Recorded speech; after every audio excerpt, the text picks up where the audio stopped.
produits alimentaires, c'est qu'on a toujours la grande distribution entre les deux. La grande distribution qui écrase les marges des producteurs avec son circuit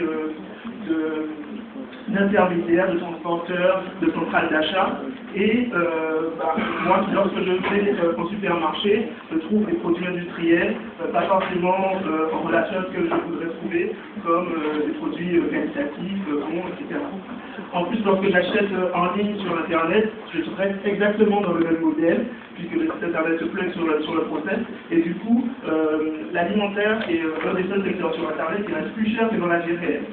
Ce qui fait que les ventes sur Internet ne représentent que les ventes alimentaires sur Internet ne représentent que 4% des 20 milliards d'euros en France du e-commerce. Donc, Food Social Club va apporter une réponse à ça.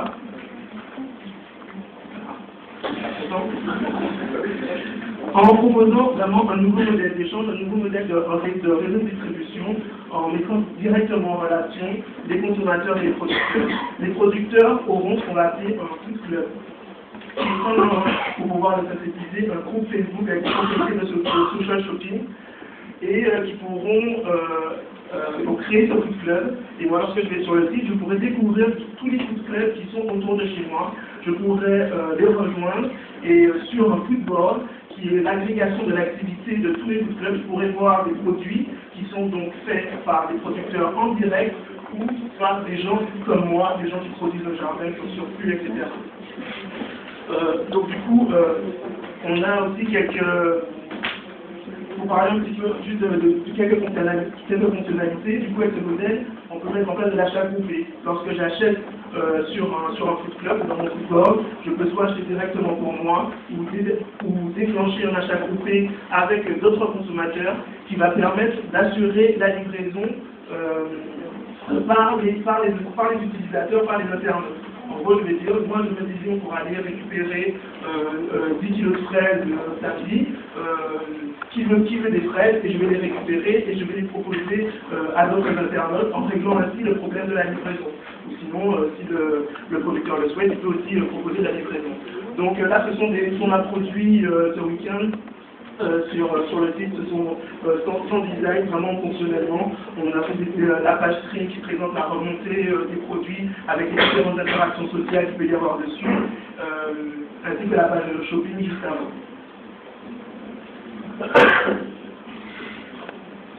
Donc, quel est le modèle économique de Food Social Club? On a un système de food club social qui est gratuit, qui permet juste d'échanger autour dans son cercle d'amis, dans son cercle familial de voisins, et où il n'y a pas d'argent de flux financier sur le site, mais qui permet d'avoir un système de social points. En fait, on gagne des points à chaque fois qu'on fait des bonnes actions sur le site, et on gagne des badges. Donc on a une interaction sociale qui est forte pour pouvoir promouvoir les échanges de nourriture. Et le pendant de ça, c'est le food club premium, où là les producteurs proposent leur production, et là où on a un véritable site de shopping et avec des fonctionnalités sociales pour 29 € par mois, qui est très, très compétitif par rapport aux autres offres auxquelles pourraient être proposés des producteurs. Alors on a des prix fixes.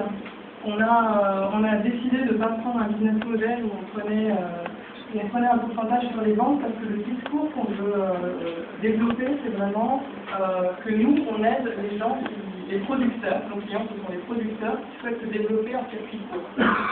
Comment on souhaite les toucher et les atteindre? On souhaite toucher ces producteurs en développant ce projet et ce produit avec eux. Donc ça va être travailler avec un réseau d'AMAP ou un syndicat agricole pour développer un outil qui répond réellement à leurs besoins et aux nouveaux besoins qu'on peut trouver sur le marché, c'est-à-dire des besoins de pouvoir développer un outil internet qui supporte les achats groupés, qui supporte les abonnements. Ensuite, on essaiera d'avoir des ambassadeurs et de développer tout ça de façon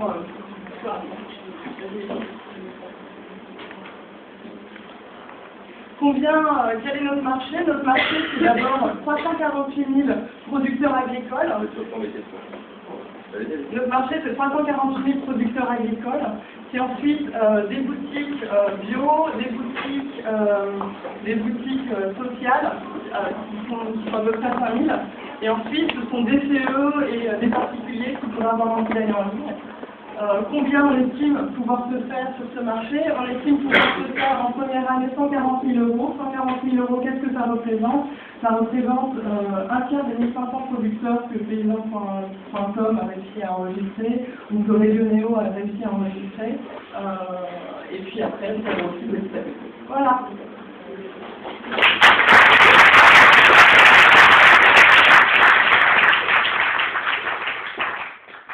Est-ce que vous pouvez nous dire rapidement qui est l'usager type de votre service?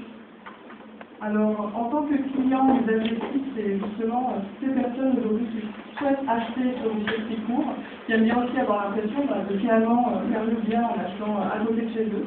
Il y a de plus en plus de personnes en région parisienne et ailleurs d'ailleurs qui cherchent à obtenir des produits frais, des produits bons, des produits de proximité. Donc côté client, on ne s'inquiète pas non plus.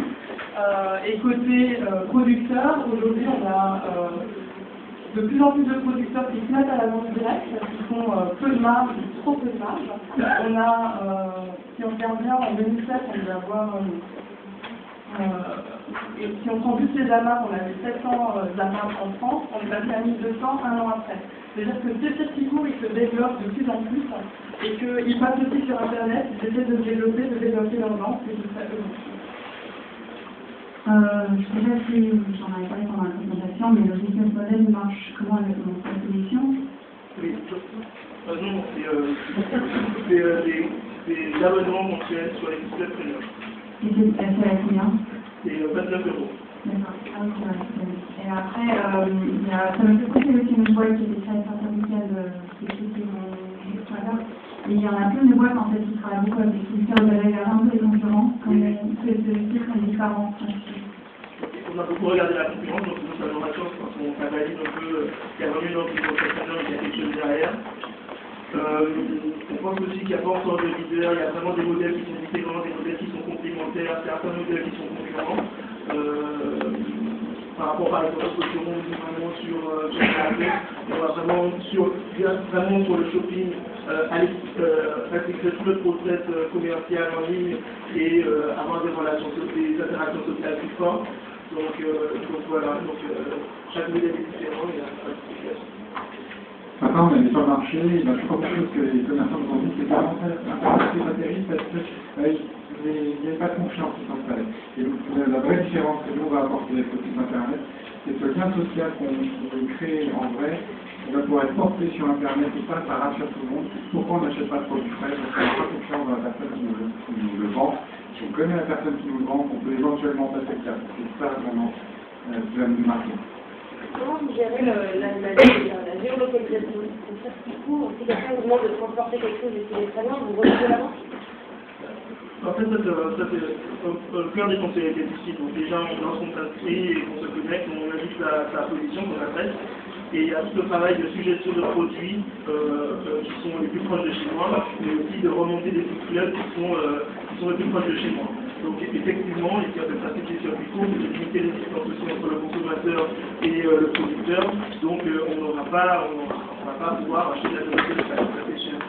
Mais on essaie aussi de gagner la distance, par exemple avec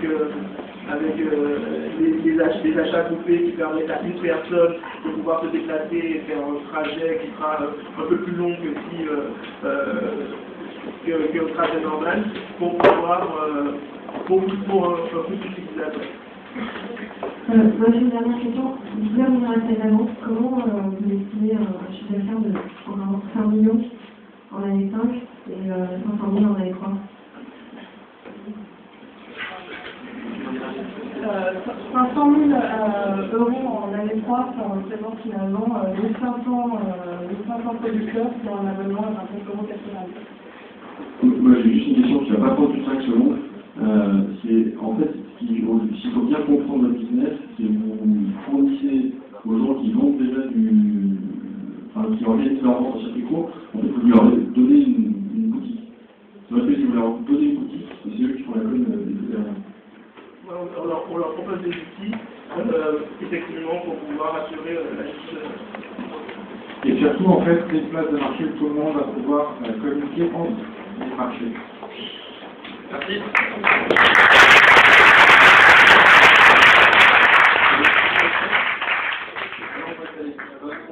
Et en plus on passera à l'équipe 45 et l'équipe 1 ensuite.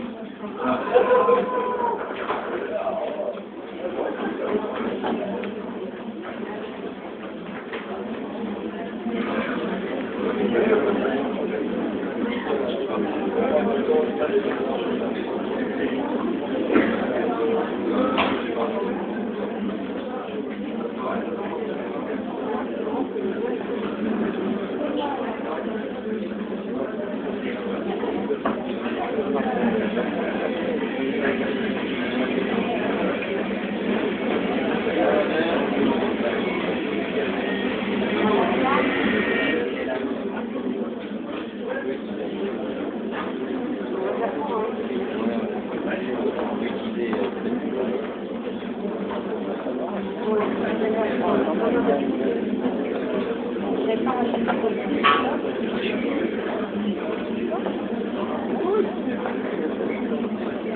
Dans les 4 premiers.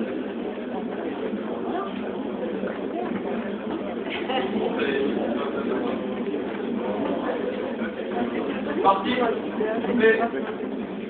Équipe 23. Qui n'a jamais été confronté à un problème de réservation de taxi sur Paris? Ou plutôt, qui a déjà été confronté à un problème de taxi? Voilà, ça a été notre problème aussi. En fait, il y a une situation, c'est il est 3 h du matin, je prends le vote de nuit et taxi. Ce qui se passe, c'est que c'est souvent comme ça le matin, le soir, en heure de pointe, ou enfin, 14 heures de la journée, il y a souvent un gros problème avec la réservation de taxi. Alors que nous, on a associé, enfin, ce qui se passe, c'est que ça crée de l'attente, un besoin qui va soulever forcément de la frustration. Ce que nous, on apporte, c'est la première plateforme de mise en relation de conducteurs et de passagers. C'est pas du covoiturage, c'est pas en train de remplacer le taxi, c'est un modèle hybride entre les deux qui va révolutionner le transport. C'est un service qui se passe à toute heure, c'est-à-dire que à tout moment, si je suis conducteur, je peux proposer d'emmener un passager avec moi sur des courtes distances et d'être rémunéré pour ce service. Et si je suis passager et si je souhaite trouver un producteur dans ma zone géographique, je sors mon téléphone, je fais le service et je fais tout de suite l'ensemble des producteurs qui peuvent m'emmener. Et pour répondre à votre question, oui c'est légal de mettre en relation des conducteurs et des passagers. Ce concept, on l'a baptisé MyTrottinette.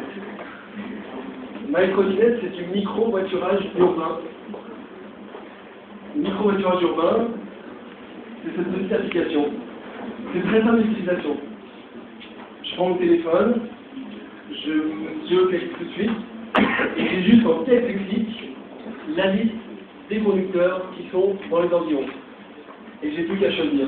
À choisir en fonction du prix, à choisir en fonction de la distance et du temps qu'il va mettre à rejoindre mon lieu, et à choisir également en fonction du rating qui est affiché ici, c'est-à-dire de la note que les autres utilisateurs, les autres membres lui ont installé à ce chauffeur.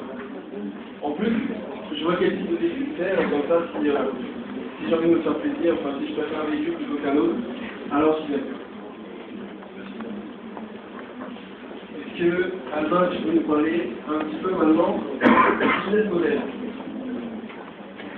Alors au niveau du business model, on s'est aperçu que c'était une course en moyenne c'est 20 €. Donc nous, l'objectif, c'est une transaction financière qui est une partie de cette transaction. Alors après, on est en train de... Le business model n'est pas complètement finalisé, soit on le prend en partie sur le client, soit sur le prestataire de service. Donc l'idéal, c'est de capter à 25% de ces 20 €, donc 1 €. Alors, pour donner quelques chiffres, on sait qu'à Paris, le système des taxis, ou on va dire des véhicules qui peuvent être utilisés pour les transports sont très limités. Il n'y en a que 200 à 300 licences qui sont accordées par année. On a 15 000 véhicules. À Londres, on est à 75 000 véhicules en tout. Ce qui fait qu'il y a 160 millions de trajets qui sont effectués à Londres et seulement 40 millions à Paris. Donc on a un écart de 120 millions trajets potentiels qui sont compensés par